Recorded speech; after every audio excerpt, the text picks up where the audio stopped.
আসসালামু আলাইকুম আমার ইউটিউব ফ্যামিলি, কেমন আছেন আপনারা সবাই? আই হোপ আপনারা সবাই ভালো আছেন। আলহামদুলিল্লাহ আমিও আল্লাহ তাআলার রহমতে ভালো আছি। তো ইফতারে একটা আইটেম আমি আপনাদের সাথে পার্সোনালি শেয়ার করছি।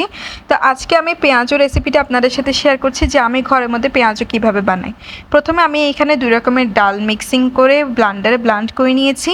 এরপর সেটা আমি ফ্রিজে ফ্রোজেন করে রেখেছি। একটা প্যাকেট বের করে এরকম আমি প্লেটে নিয়ে এরপর আমি পেঁয়াজগুলো রেডি করি। তো এরপর আমি এখানে লাল গুঁড়া মরিচ আর পেঁয়াজটা দিয়েছি, সেই সাথে আমি একটু ময়দা দিয়েছি, যেহেতু ডালের থেকে একটু পানি বের হচ্ছিল, ফ্রোজেন ছিল, সেই কারণে ময়দাটা দেওয়াতে এটা আর তেলের মধ্যে দিলে ভেঙে পড়বে না।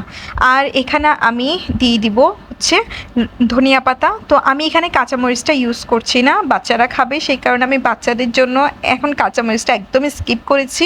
আমার রেসিপিটা আমি এভাবেই বানাই, আই হোপ আপনারা বুঝতে পারছেন। আর আপনারা তো নিশ্চয়ই অনেক বেশি কাঁচামরিচ খান, আর আপনারা অনেকে আছেন যারা পেঁয়াজুতে একদম কাঁচামরিচ আদা সব কিছু দিয়ে এরপর খেতে খুব বেশি পছন্দ করেন।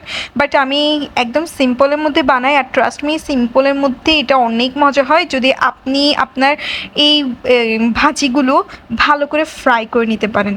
যেমন পেঁয়াজুটা আমি এখন গরম তেলে দিয়ে দিচ্ছি। তো গরম তেলে দেওয়ার পর এটাকে একদম ভালো করে মানে কি বলে, যখন ভুনা হয়ে যাবে, লাল লাল হয়ে যাবে, এরপর আমি আরেক পাশটা উল্টিয়ে দিই।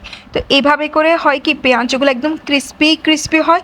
আর এটাতে যদি আপনি শুধু এই ডালে যদি জাস্ট একটু লবণ ইউজ করেও যদি আপনি এভাবে ভাজেন, আপনার পেঁয়াজুটা অনেক মজা হবে। ভাজার উপর ডিপেন্ড করে আপনার পেঁয়াজুটার টেস্ট কীরকম কাজ করবে। তো আমি কি করি, একদম ক্রিস্পি করে ভাজি, যেই কারণে পরবর্তীতে দেখা যায় কি ভাজার বেগুনি বলেন পেঁয়াজু বলেন সবগুলো খুব বেশি মজা হয়।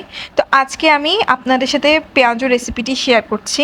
একদম অল্প টাইম নিয়ে ভ্লগটা আপনাদের সাথে শেয়ার করে নিচ্ছি, জাস্ট 2 মিনিট 50 সেকেন্ড একটা ভ্লগ। আই হোপ সো আপনাদের কাছে ভালো লাগবে।